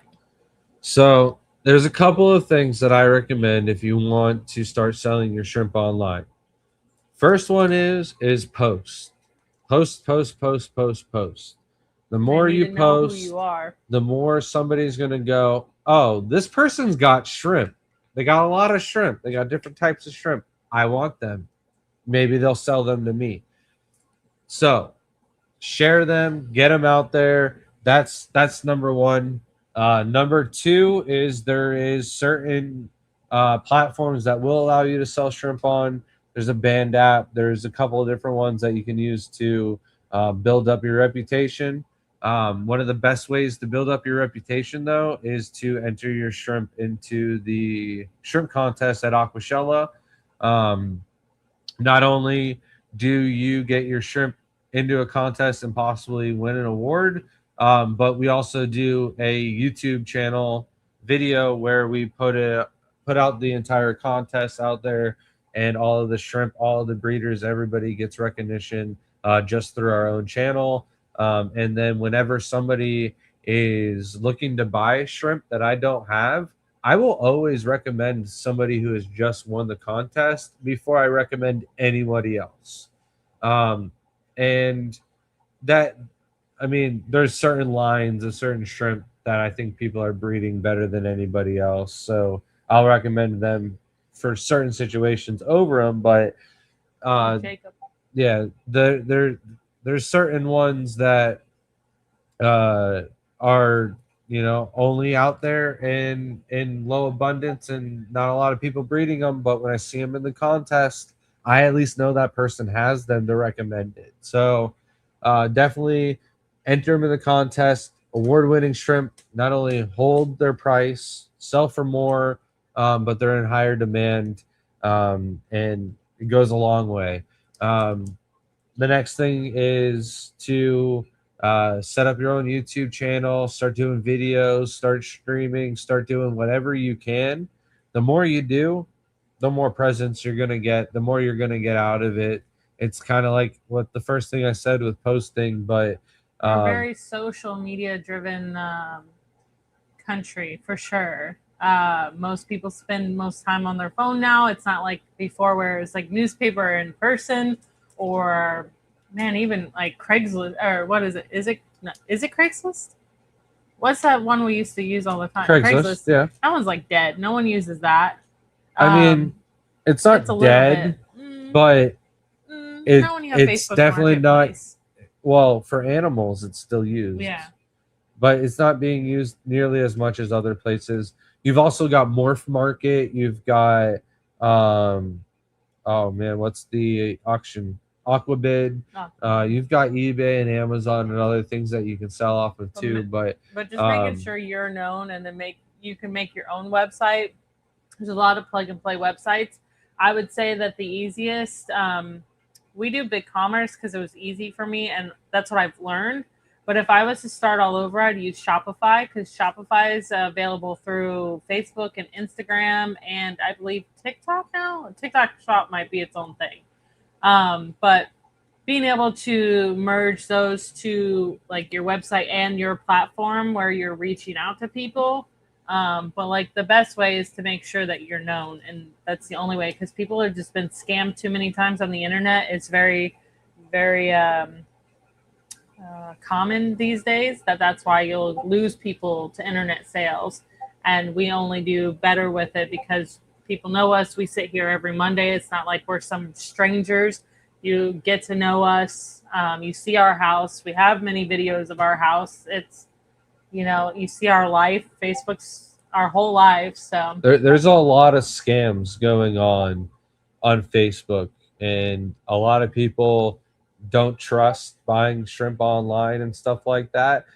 But if you make a video of you with your shrimp and you packing up your shrimp and stuff like that, and you're posting it, people know you're a legitimate source for shrimp, and you'll be more trusted over this guy that's stealing photos from us, or Chris Lukop or somebody like that. You got to set yourself apart from that. And YouTube videos and stuff like that is definitely one of the better things to go about that and make that happen. Raz just said, how do you get started with YouTube? Like, how do you get in front of the camera and just talk? For Shelby and myself, I think it's a little bit easier than most people to get going, because we were in acting growing up as kids.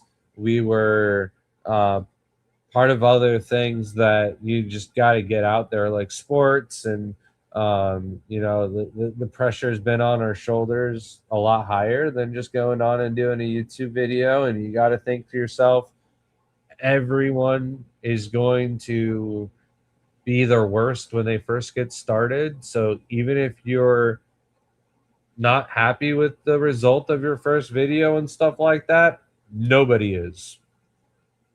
We're not even happy with the quality of the videos that we're producing now. And then we go back and we look 5 years ago, and you see the improvement, and you think how far you've come. And photos are especially big for me. Like videos, I think I've got eons to go, but I can look back at my photos from 5 years ago and go, dang, I can really tell when Mo came over and when we started getting the Godox lights and everything like that. And it's just simple things like that you'll learn, and how to put your videos together and make them easier for you to talk about. And for me, in the beginning, I was getting like nasally and monotone, and it was like I was reading from a script, and I was like, well, you know what? I can talk. I just don't read very well. So I'll make a set list for my videos now, and it's like a notes, and it's just like certain bullets that I point off and go and a little tantrum on, and if I didn't like the way it sound, I hit pause and restart and try it again until it sounds good enough that Shelby doesn't go while she's filming it or something. So Yeah. It took a little bit, but honestly, you got to think about how many people just don't care. Like, it's usually your own self that cares and how much you worry about it. I think about this all the time. Like, I have so much, I have no confidence. Uh, I'm scared of everything. But if you just do it and think, oh, well, no one's really going to care, and usually people support you. It's not that they don't care; it's that they don't see the flaws that you see in yourself. And like, it's only going to hurt you if you don't try. It's not going to hurt them if you try. Like, it's only going to hurt yourself in the long run. So you got to get the courage to do it. And I know it's a scary thing, and especially the internet seems really terrible. And I'm not saying we haven't got those comments or we haven't been in that spot where we're like, oh man, that kind of hurt, and or we're having to backtrack or something like that. But if you don't do it, you'll never know. So your best bet is to just do it and just keep trying. And there's a lot of times where we failed or it doesn't work very well, and we've had to change it up. And that's just the whole journey, and that's what makes it exciting. And also, what might help some people get started is put the camera on and film and take video as if you're never going to post it. Like, nobody's ever going to see it but yourself, and then watch it afterwards. And if you're not happy with it, redo it.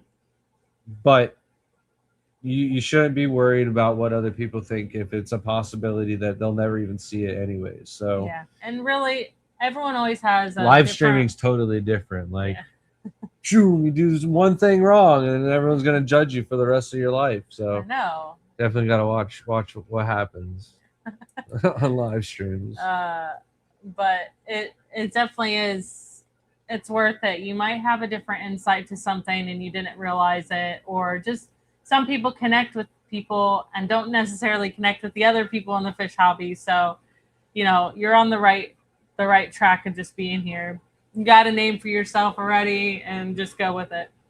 Laura said, would you prefer to sell to local fish stores or online for profit? Online. So our local stores suck. Our local stores suck. I like, but if store. we lived closer to some of the other pet stores that we work with, there's definitely You're right. much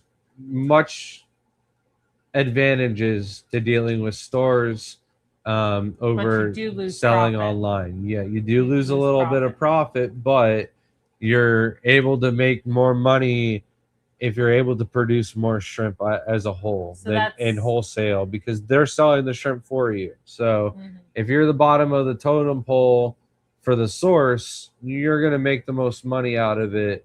And then you find other revenues and stuff like that to start selling and making more money off of it. But that's a big reason why we are expanding, is in order for us to sell to local fish stores. Especially in times like wintertime, where it necessarily becomes slower for shipping for us because people don't typically want to buy. So then we become having issues as if we were like a summertime. You're not going to get it to stop. I don't know how to get it to stop. Okay, thank you. Thanks. So where we don't get, and we try to convince people like it goes, we can ship all over. But some people just don't want to risk it. They don't want to take, they work hard for that money. I understand. And they don't want to risk it. So that's a big reason why we would sell to fish stores for some profit. You're still getting some, money in for the shrimp or the fish that you're breeding, because you're going to stop, especially fish. People do not buy fish over the sun or over winter. I see people drop off dramatically in the winter for fish, because fish are a lot more sensitive to temperature swings and stuff like that. And then the other part is small orders on the retail side don't always make a lot of sense because it's a lot of time goes into packing up 5 shrimp into a box and then shipping it out, right? But large retail orders, like a $600 retail order that goes through the site, a lot less time, a lot more money I'm going to make over a $600 wholesale order. So it does have its thing. If I'm making large orders all day, I'm going to stick with retail. But if it comes to a point where we're only making tiny, small orders all the time, I'm going to push for way more wholesale because it's going to be a lot less effort for more money that way. But I prefer to try and meet both ends. And one of the things that we're going to be doing here, I've talked about this before, is like Corey does the affiliate program with different stores. We're going to have different stores that we'll be pushing and talking about them on different videos and different live streams and stuff like that. And then when we travel, we go to those stores, we visit. Maybe we can do meet and greets at those stores that carry our shrimp and stuff like that in the future. So definitely looking forward to signing on more than just a few stores that we work with. What? I would love to do a meet and greet at the Louisiana Fish Store, but like before it starts and it's just like nobody online and be like, look how Grant's meet and greet went today. I want to do a meet and greet So at the funny. Louisiana Fish Store, but have a proper seafood boil and then coffee call caters afterwards. Yeah, that'd be good. You just coffee call the whole time. Skipper said he tells you on the live stream so he's safe and witnesses. And Zach said, nice, it's a safe space. You can't beat him up in front of everyone. There's a trend that's going around, and it's like, what do women look like that beat men? And then it's just like the husband like shaking the phone and like turning it to his wife that's just like sitting there. And I was like, Grant would do that to me because my face would be like this, and then, like it would be rough, and I would be, don't do that to me. My parents, my mom would shit out and everything. I don't beat him.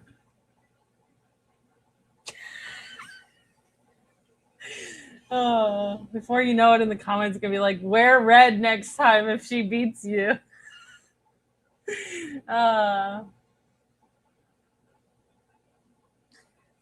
Zach said, I need to make more videos. I've been slacking on Nezzy Nets. It is a struggle for sure. We've been struggling. Okay, let me change that. I have been struggling in order to sit down and focus on a video. These headaches are not making it any better.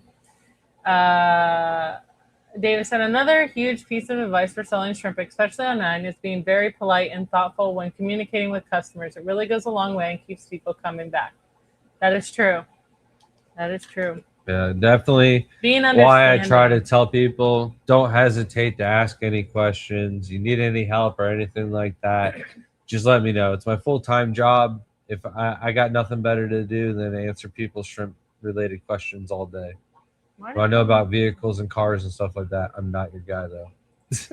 Thank you so much for becoming a YouTube member. Appreciate that. If you didn't hear us earlier, make sure to email us at thegardenupeater@gmail.com. You do get a 10% off discount code to our website, tgoeshrimp.com, and a YouTube member sticker when we do have them back in stock.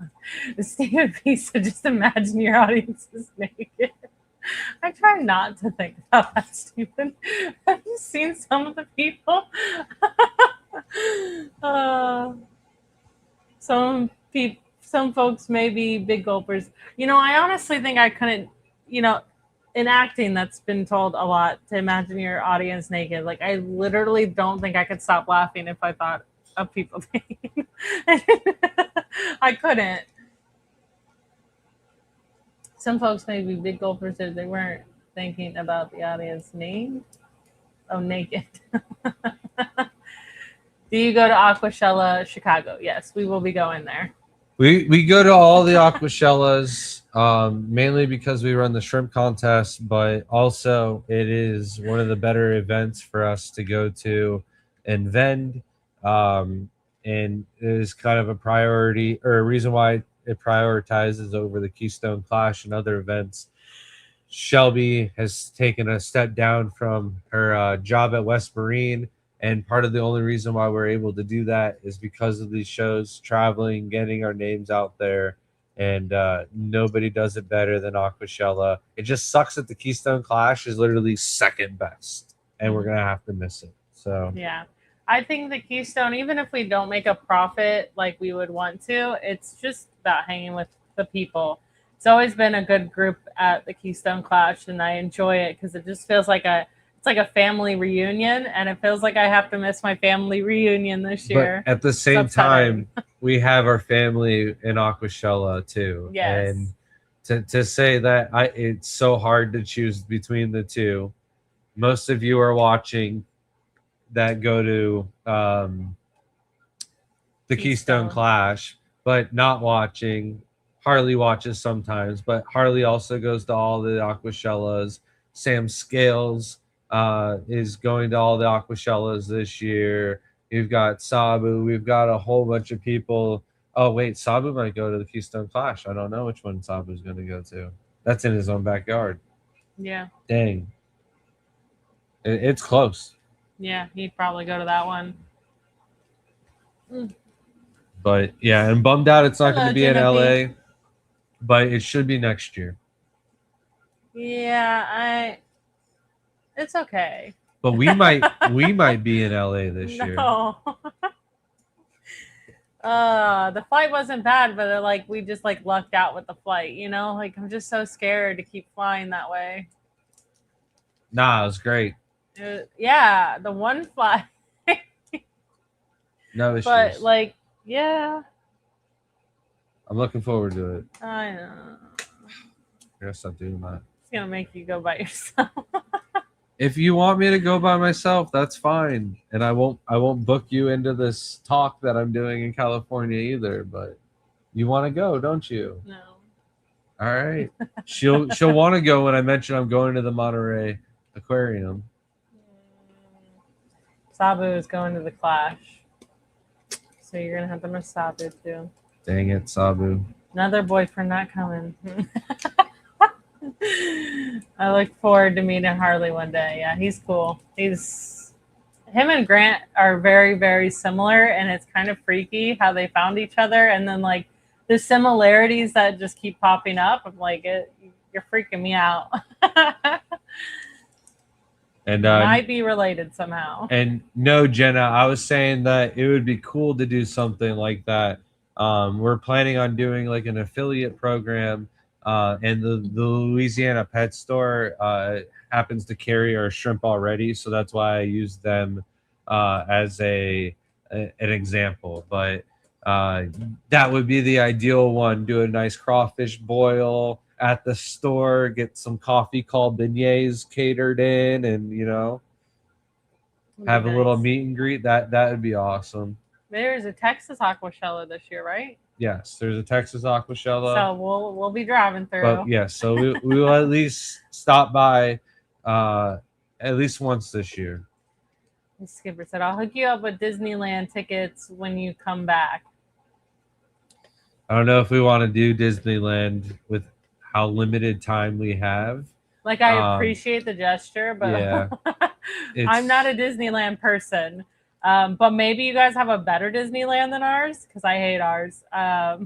It's just one of those things where Universal's better. California is on the other side of the country, and there's a couple of shrimp breeders I want to see out there. There's a couple of different stores I want to visit. Isn't that funny that you're like, most people are like, man, I'd really like to go to Disneyland. And you're like, there's someone with shrimp in their house that I'd rather go see. And then on top of all of that, there's like 90 probably different spots on the shores of California that I want to go and explore. The redwood forest I want to go explore. There's too many habitats that we don't have over here that I would have more fun than probably at Disneyland. And Mike, the food at Disneyland, bring it on. Don't get me wrong. My fat self would definitely enjoy the food, but there's so many more things that I think California has to offer me than Disneyland. That'd be at the top of my list.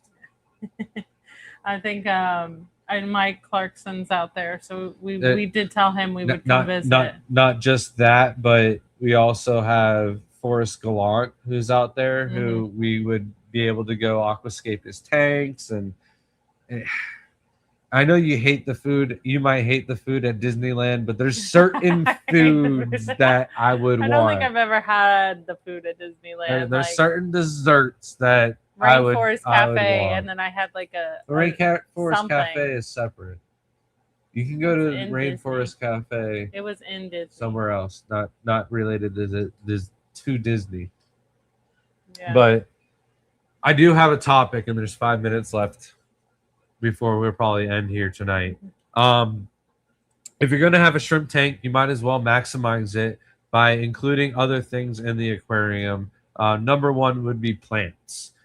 We make a decent amount of money selling the plants out of our shrimp tanks, but I do recommend only doing certain plants out of your shrimp tanks. There's some stems and stuff like that would work and you'd be able to trim and get away with, but I don't want anything that you're going to remove out of the substrate. Therefore, crypts are not on the list. You can do swords if they flower and stuff like that, but my number one recommended plants for shrimp is going to be moss, then Boos. Boos is a very slow grower, but it still holds its price. And if you have a nice, good, decent-sized clump of it, you want to keep it trimmed. Most of our Boost clumps that we have, once they're fully grown out, I trim once or twice a year at least.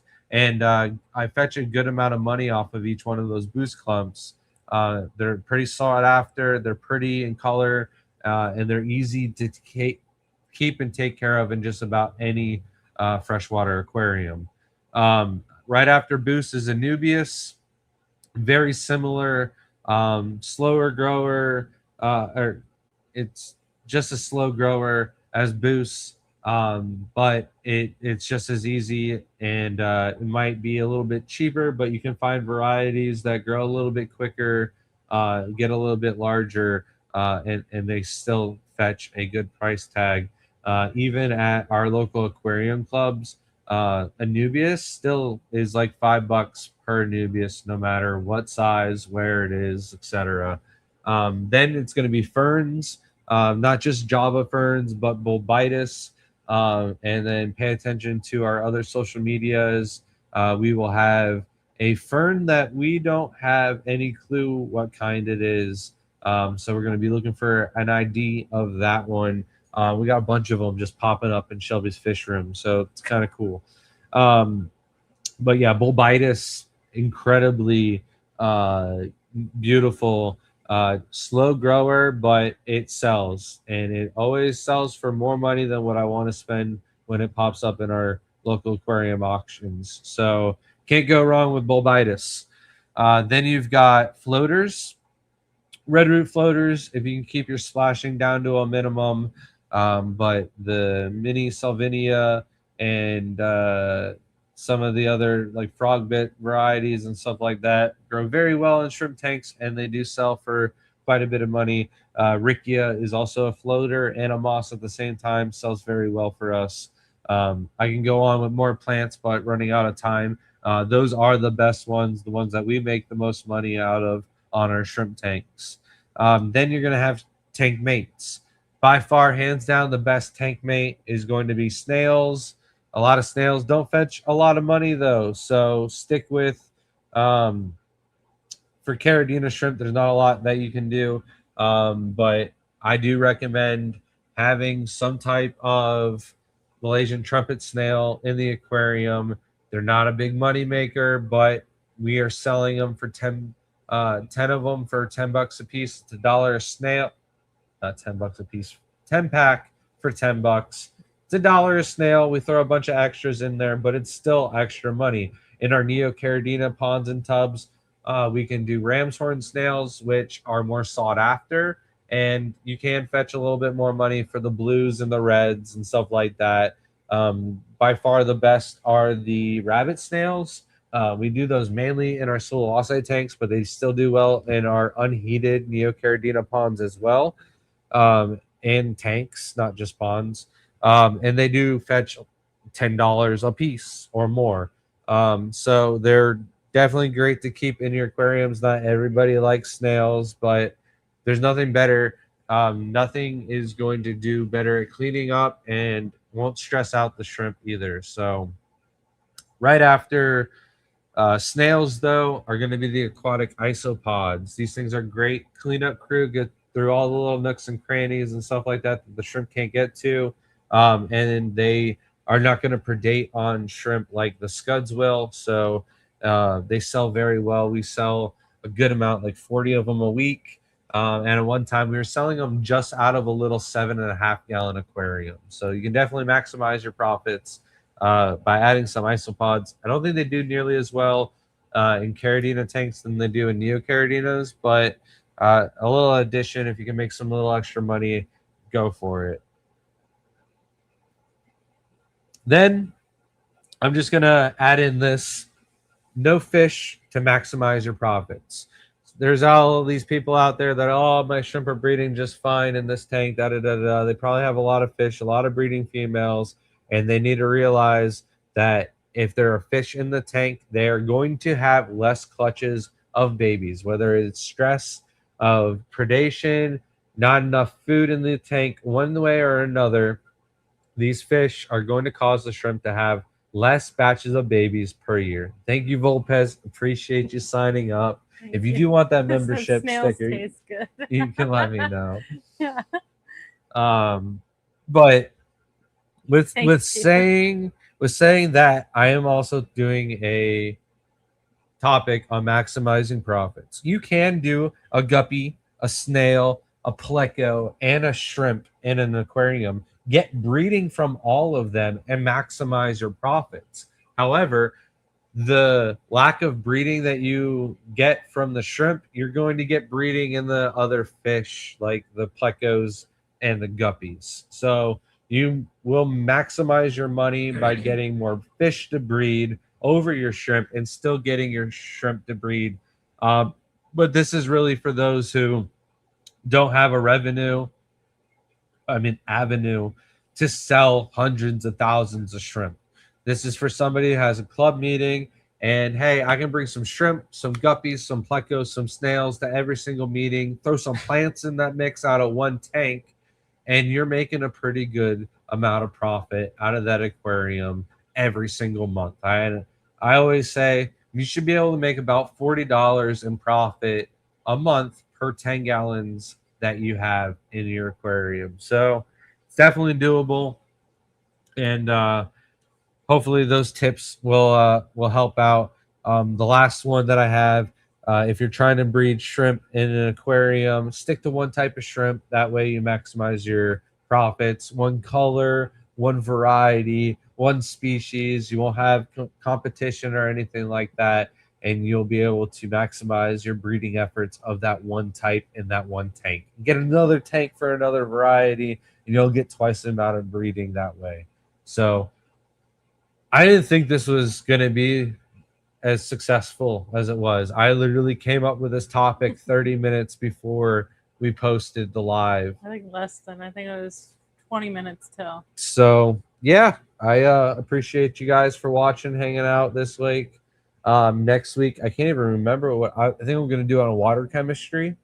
So as long as I can remember that, next week I'll do it on water chemistry, and I'll help everyone dial in their water parameters and get that set up and sorted out. So, and congratulations, glad to hear it. It's comments like that I like to hear, because that means all of these efforts every single week of me trying to preach and teach people on how to do things is going to good use. So thank you, Raz. Seeing us next week for what? What's next week? What? What's next week? Oh, the live stream.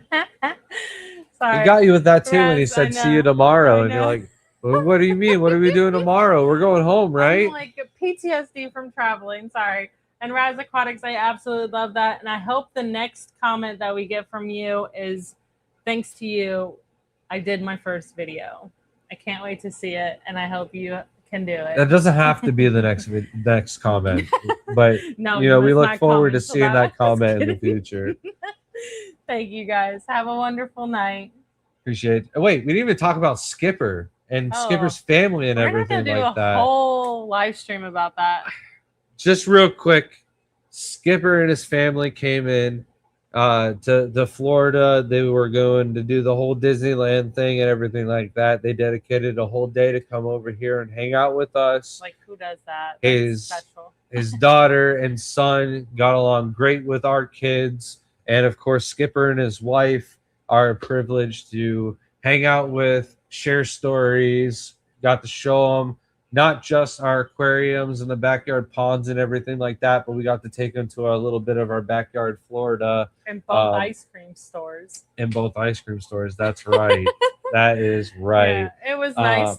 We got a good couple days. Our kids bonded really well. And it was just really nice to enjoy conversations with people who enjoy the hobby with us. Yeah, and great conversation, not a dull moment at all. Had to like basically not us.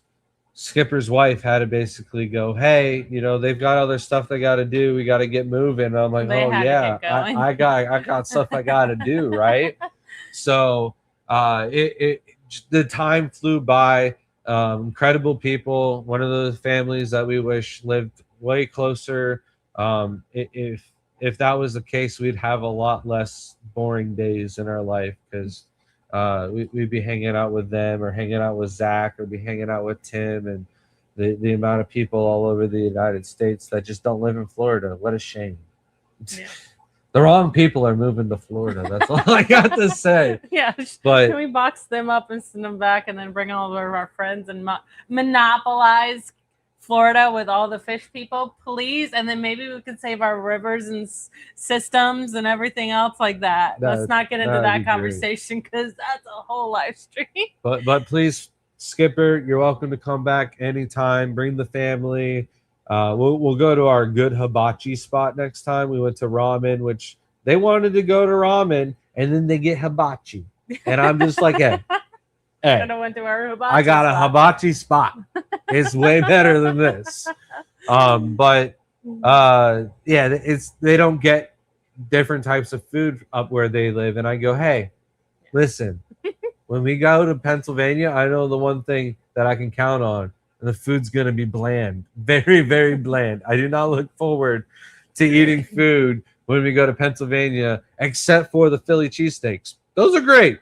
Get a Philly anywhere in Pennsylvania, and you're going to be happier than any Philly that I've had in Florida. Yeah, so Phillies are great. I literally ate Phillies like back-to-back days when I go to the Keystone Clash pretty much every time we go. Get a big pretzel, and I'll survive. But man, yeah, they wanted to go get ramen because they don't have anything around town, and then I was like, oh man, next time you guys are coming, we're taking you to Fujiyama. Awesome. So yeah, that's the best way to be. It's great when the kids get along like that, just like when we're going up to the Carolinas and Layla gets to hang out with Bristol. It was kind of like the same. Like Bristol's a little bit older and mature than Layla, where Layla was like the Bristol for Skipper's daughter. So it worked out. It was a great dynamic. There was paints everywhere. It was great. So, all right, guys. If you're ever in Hagerstown, there's a Dracula themed bar for y'all to check out. That's cool. I've never heard of that town. Don't even know so where. I don't think we've been through that. Oh, is that in Pennsylvania? But, yeah. But yeah, I'll remember it. Or I'll message you next time we're going through to see if it's anywhere near. Yeah. I think a lot of northern states consider all spices spicy, so it's just bland. Yeah. I'll admit Maryland. Okay. There was other places that we've gone to up north where the sweet tea sucks and the food isn't the best, but you get past Georgia and don't ask for sweet tea. You get into Connecticut, you stop in New Haven for pizza. Like different places have their food. So we've been through Maryland, but not Western Maryland. That's the thing. We cut through like the tip of. We're in Maryland just for traffic. Yeah, that's it. Yeah. When we go through Maryland, it's traffic, and then I'm like, please get out of here. Yeah. I just want to go back up there for some good pizza, that New Haven pizza. Yeah. Mm-hmm. But that is it for tonight. We will see you guys next week. Water chemistry. I'll be nerding out. You guys, bear with me. Take care. See you guys.